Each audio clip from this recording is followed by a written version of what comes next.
yang muncul salah satu solusi gebrakan awal itu adalah Merdeka Belajar. Hashtagnya Merdeka Belajar.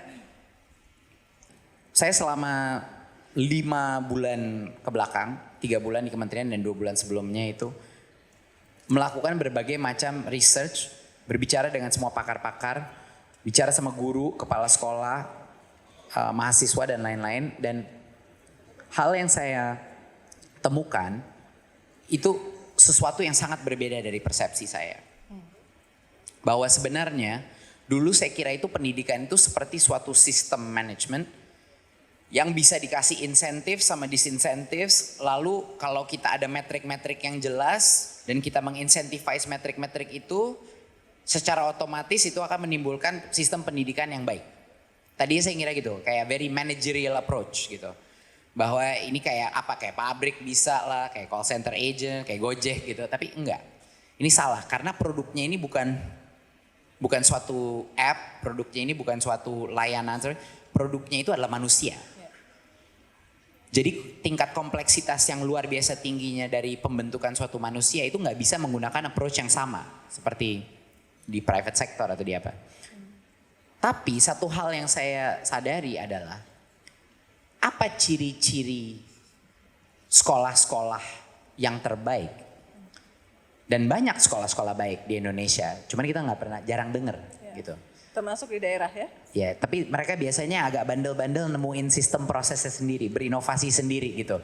Keluar dari jalur-jalur sendiri untuk menemukan titik temunya sendiri yang pas buat siswa-siswinya. Itu adalah organization culture-nya. Culture daripada sekolah itu bukan kepada individu dalam sekolah, tapi culture dalam sekolah itu adalah culture of learning dan culture of innovation. Jadi ya itu culture di mana banyak tanya, banyak coba, banyak karya. Nah, ini yang sebenarnya sangat relevan seperti pengalaman saya di Gojek waktu itu. Gitu. Culture of innovation, culture of learning. Punya orang-orang manusia yang punya growth mindset. Itu sebenarnya objektif daripada sistem pendidikan kita untuk menciptakan anak-anak yang punya growth mindset, apapun passion dia. Gitu. Ini sedikit berbeda, ini nggak bisa dilakukan dengan administrasi pendidikan. Ini harus melakukan melalui transformational culture change. Makanya ini harus diserang dari berbagai macam penjuru. Dari pendidikan guru-guru baru masuk, pendidikan guru di dalam situ, perubahan dan fleksibilitas daripada kurikulum, perubahan dari sisi administrasi dan regulasi untuk melepaskan berbagai macam kendala dan sekat-sekat. Merdeka Belajar adalah seluruh solusi ini yang akan memerdekakan unit pendidikan untuk melakukan inovasi dan berubah mindset culture-nya kepada a learning culture, bukan an administrative culture.